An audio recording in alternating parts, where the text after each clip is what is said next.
ભારત અને પાકિસ્તાન વચ્ચેના તણાવ પરિસ્થિતિમાં સૌથી મોટી સમસ્યા એરસ્પેસની સમસ્યા હતી।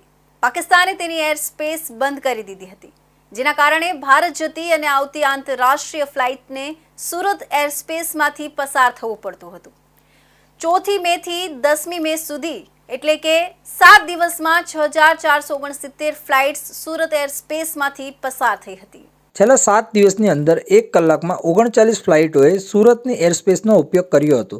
એક સપ્તાહ પહેલાં સુધી સુરત એરસ્પેસ પરથી દરરોજ 600 થી 700 એરક્રાફ્ટ ઓપરેટ થતા હતા।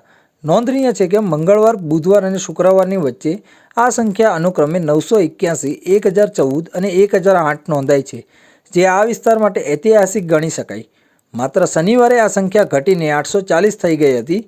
ભારતે સુરક્ષાના કારણોસર તેના 22 એરપોર્ટને અસ્થાયી રૂપે બંધ કર્યા હતા।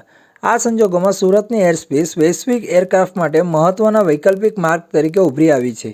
ટ્રાફિકનું કારણ એ છે કે યુરોપ, ચીન, મલેશિયા અને ગલ્ફ દેશો માટે જતી ઘણી આંતરરાષ્ટ્રીય ફ્લાઇટ્સ હવે વૈકલ્પિક રૂટ તરીકે સુરત એરસ્પેસમાંથી પસાર થાય છે।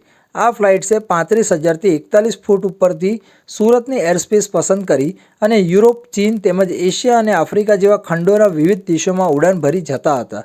આંકડા મુજબ સુરતમાં વપરાશ વધીને 100% થયો છે। આ માત્ર સુરતના વ્યૂહાત્મક મહત્વને જ નહીં, પરંતુ હવાઈ માર્ગોનું મહત્વ પણ દર્શાવે છે।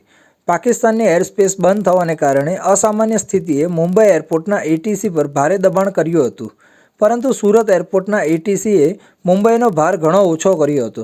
જોકે આ સમયગાળામાં દરમિયાન કોઈ મોટી ટેકનિકલ કે સુરક્ષા પડકારો સામે આવ્યા નથી, પરંતુ આ અનુભવ દર્શાવે છે કે સુરત જેવા મધ્યમ શહેરો પણ વૈશ્વિક ઉડ્ડયન નકશામાં પોતાનું સ્થાન બનાવી શકે છે। ઉલ્લેખનીય છે કે આ કારણે સુરત એરપોર્ટને 24 કલાક કાર્યરત કરવામાં આવ્યું હતું।